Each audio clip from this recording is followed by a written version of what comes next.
Bonjour à tous et à tous. Je m'appelle Fatia Ibrahim, née Fati Diop. Je suis ingénieure génie civil et je travaille à la direction de l'hydraulique. Je suis auteur.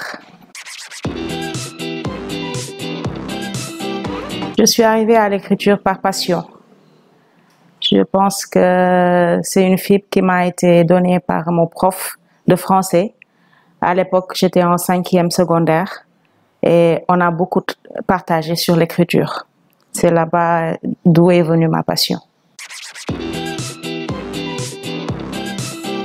Aïlé, la fille de. Et c'est le nom de ma petite sœur en passant. Et ça parle d'amour, d'affection, d'engagement et d'hommage. Le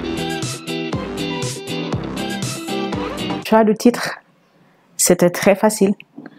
Et comme je l'ai dit tout à l'heure, Aïlé, c'est le nom de ma petite sœur, qui représente une personne très importante pour moi.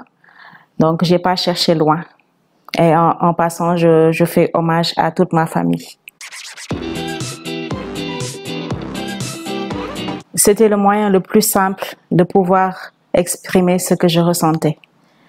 Et j'utilise un style vraiment libre déjà pour pouvoir communiquer et partager.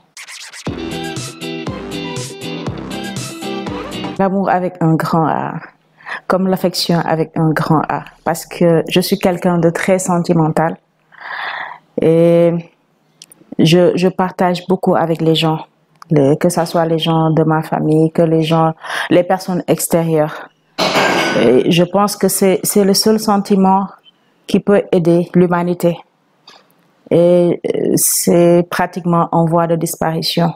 Maintenant, les gens ne prennent plus le temps d'aimer, ne prennent plus le temps d'avoir de l'affection envers leur prochain. Et du coup, il n'y a plus de solidarité, il n'y a plus d'entraide. Et je pense que les gens devraient revenir à de meilleurs sentiments. Pour moi, la liberté est très importante chez une personne. Moi, personnellement, je suis une personne très libre. Et quand on veut freiner une personne, on n'a qu'à lui ôter sa liberté. Et raison pour laquelle, quand on veut punir une personne, on la contraint à la liberté. Quand on n'est pas libre, on est en conflit avec soi-même. On n'est pas bien dans sa peau. Les choses s'entrechoquent dans notre tête. On ne fait pas ce qu'on a envie de faire et là, on étouffe. Et une personne qui étouffe, je ne vous dis pas, ce n'est pas la meilleure des choses. Paul Sédar Senghor, dans mon recueil, c'est parce que c'est un idole.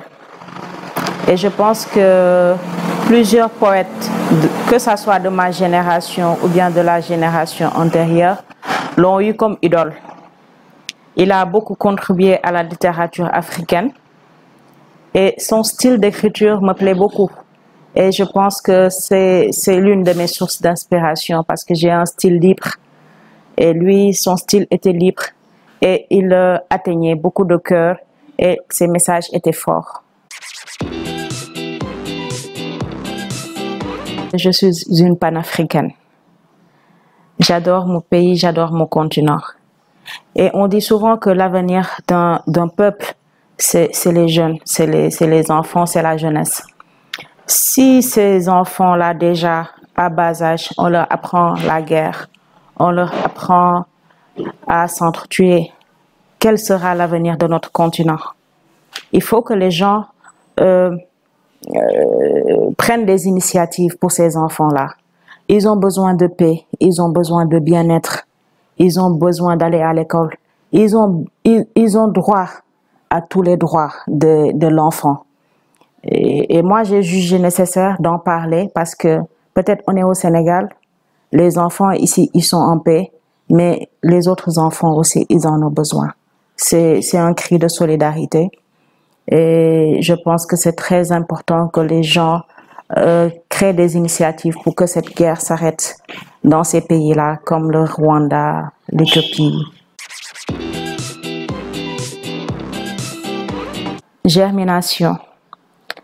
Dès le premier jour, tu m'as paru comme les autres hommes de la terre. Mais lorsque tu t'es rapproché de moi, ton charme et ta courtoisie m'ont séduite et j'ai appris à t'aimer. Cet amour a envahi tout mon corps et tout mon cœur et me pousse à te dire que je t'aime pour la vie. Un message à lancer à l'endroit des femmes qui subissent les violences conjugales. Et c'est un phénomène qui est très fréquent de nos jours et récurrent. Je dis à ces femmes qu'elles ont le droit de se soulever, de refuser cette injustice sociale qui nous est imposée par souvent les grandes personnes disant que la beauté d'une femme, c'est de rester dans un ménage. Mais on ne reste pas dans un ménage si ce ménage-là nous crée que des problèmes. Une femme, on ne la bat pas, on ne la tape pas, on ne la maltraite pas. Une femme, on l'adule, on l'adore, on l'aime et on la soulève. Parce que la femme, c'est le pilier de la société. Donc une femme, elle doit se sentir à l'aise, elle doit se sentir bien pour pouvoir mener à bien sa mission dans cette société. Si une femme est opprimée, c'est toute une société qui l'est. Parce que ses enfants, à leur tour, le seront. Et son entourage aussi, à leur tour, le sauront. Donc, dites non à cette violence.